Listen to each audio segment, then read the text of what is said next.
নাগা গাছের খুবই গুরুত্বপূর্ণ যত্ন আজ আপনাদের সাথে শেয়ার করব। পুরো ভিডিওটি শুরু থেকে শেষ পর্যন্ত না টেনে দেখার চেষ্টা করবেন।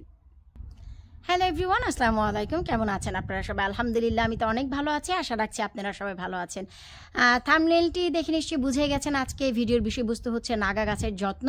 আমরা অনেকেই এত স্ট্রাগল করছি, নাগা গাছের পাতাগুলো কুঁকড়ে যাচ্ছে, অনেক বেশি অ্যাফিড পোকায় বাসা বেঁধেছে, কালো কালো পিঁপড়া, এই সব কিছুর হাত থেকে একটি জিনিসই আপনাদের রক্ষা দেবে। ট্রাস্ট মি, যদি এই কাজটি করেন আপনাদের নাগামরিচ গাছ একদম আমার মতো সতেজ থাকবে। তো চলেন কথা না বাড়িয়ে চলে যাচ্ছি সরাসরি আমরা মূল ভিডিওতে।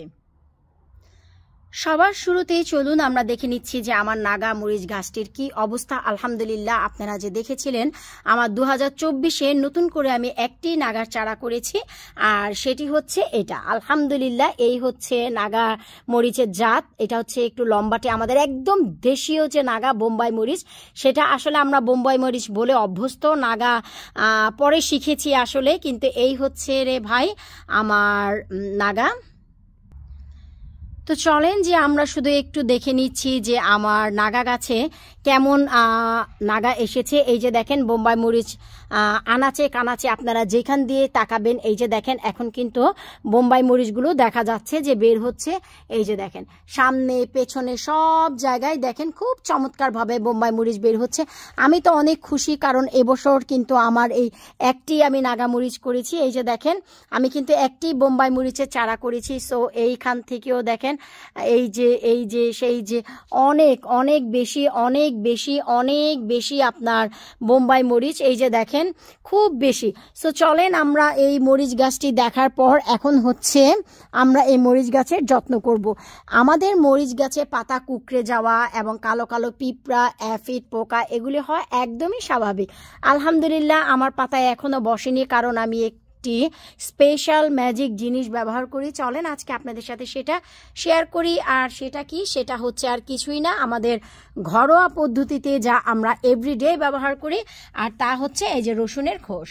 রসুনের খোসা এখানে আমি 200 ml পানিতে 10টি রসুনের এই যে স্কিনগুলো এগুলি ভিজিয়ে রেখেছি প্রায় 10 ঘন্টা যাবত। 24 ঘন্টা ভিজিয়ে রাখলে ভালো, তবে 10 ঘন্টা যাবত ভিজিয়ে রাখলেও হয়। সাথে একটি কোষ শুধু রসুন আমি কি করেছি, থেতলে পানির সাথে মিশিয়ে দিয়েছি। এখন এই পানিটাকে ভালো করে ছেঁকে আমি একটি স্প্রে বটলে ভরে নেব। তার আগে চলেন যে আমরা সবার শুরুতে যে কাজটি করব, একটি গাছের যত্নের ভিতরে যে বড় বড় যে পাতাগুলো থাকে সেই পাতাগুলোকে আগে কেটে নিতে হয়। এতে করে এই বড় বড় পাতাগুলো এক্সট্রা কীটনাশক বলেন, এক্সট্রা খাদ্য বলেন, এই জিনিসগুলো নিতে পারে না। তাছাড়া অনেক সময় দেখা যায় যে একটি দুটি পাতা নৌকার মতো শেপ হয়ে যায়। এই যে এগুলো হচ্ছে আর কিছুই না, এখানে ছোট ছোট স্পাইডার বসে পাতাগুলো একটি সাইড থেকে খেতে থাকে। এই যে দেখেন আর নৌকার মতো শেপ হয়ে যায়। আমাদের গাছের পাতাতে হয় যদি একটু যত্ন লেট হয় বা দেরি হয় বা সময়ের অভাব হয়, তাহলে আমরা কি করব, এই যে শুরুতেই এখন বড় বড় যে পাতাগুলো, চলেন আমরা সেই বড় বড় পাতাগুলো আগে ভালো করে বাছাই করে নিচ্ছি। আলহামদুলিল্লাহ, এই যে দেখতেই পাচ্ছেন আমি পুরো গাছের পাতাগুলো কিন্তু ছাঁটাই বাছাই করে নিয়েছি। এই যে আপনারা একটু দেখেন কত চমৎকার হয়ে গেছে। আর এখন কিন্তু মরিচগুলো অনেক দেখা যায়, আর গাছের রং আর রূপ দেখেন কত ডার্ক গ্রিন আর সবুজ আছে। আমি কিন্তু এই গাছের যত্ন প্রত্যেকটি সপ্তাহে আমি এই দেশে ও আল্লাহ কি বলি, এই গাছে চা পাতা দিতে একদমই ভুলি না। চা পাতা তো আমার প্রতি সপ্তাহে একে দেয়া লাগে, মানে খাদ্য হিসেবে। তারপর কলার খোসার পানি তো মিস যায় না। আর কীটনাশক হিসেবে আজকে তো এই যে দেখেন আপনাদেরকে সাথে নিয়েই আমি দেখাচ্ছি। এই যে আমি একটি স্প্রে বটলে ভরে নিয়েছি। আপনারা যদি 24 ঘন্টার জন্য পানিতে ভেজান তাহলে আর এক্সট্রা রসুনের কোষ আপনাদের থেতলে দিতে হবে না, 24 ঘন্টা যথেষ্ট। আর যদি আমার মতো 10 থেকে 12 ঘন্টা বা 8 ঘন্টা ভিজিয়ে রাখেন তাহলে একটি রসুনের কোষ আপনারা থেতলে নেবেন। তারপর এই যে দেখেন আমি পাম্পারটিকে একটু পাম্প করে নিয়ে এখন ডানে বায়ে সমস্ত জায়গায় এই যে দেখেন আপনাদের কি করতে হবে, এভাবে করে পানি দিয়ে দিতে হবে, মানে স্প্রে করতে হবে কীটনাশকটি। ওরে আল্লাহ, আমি স্প্রে করতে করতে অলরেডি রসুনের গন্ধ পেয়ে গিয়েছি। আর হচ্ছে আমি এই রসুনের পানিটি যখন ছেঁকে নিয়ে এইখানে দিয়েছি তখন এই 1.5 লিটার পানিতে আমি কিন্তু এখানে এই যে আমি একটু দেখাচ্ছি, এই যে এখানে আমি 1.5 লিটার পানি নিয়েছি।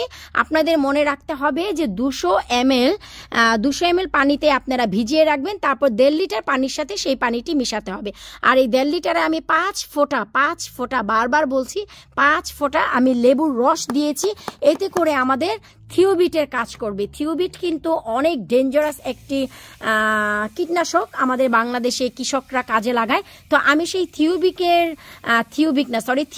তার পরিবর্তে আমি কিন্তু এই যে দেখেন লেবুর রস দিয়েছি 5 ফোঁটা।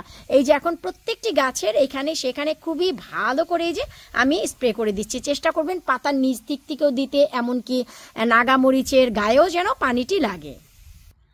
বেশ, পাতার সামনে পেছনে ডানে বায়ে উপরে নিচে সব জায়গায় আমি এই যে সুন্দর করে রসুনের কীটনাশকটি স্প্রে করে দিলাম। এখন কোনো মশা মাছি আমার এই ফুলের গায়েও বসতে পারবে না, ফুলগুলোকে পচাতেও পারবে না, ঝরাতেও পারবে না। এখন প্রতিটি বোম্বাই মরিচ আমার খুব চমৎকারভাবে ঠিক এভাবেই বের হবে। এই যে দেখেন খুবই চমৎকারভাবে।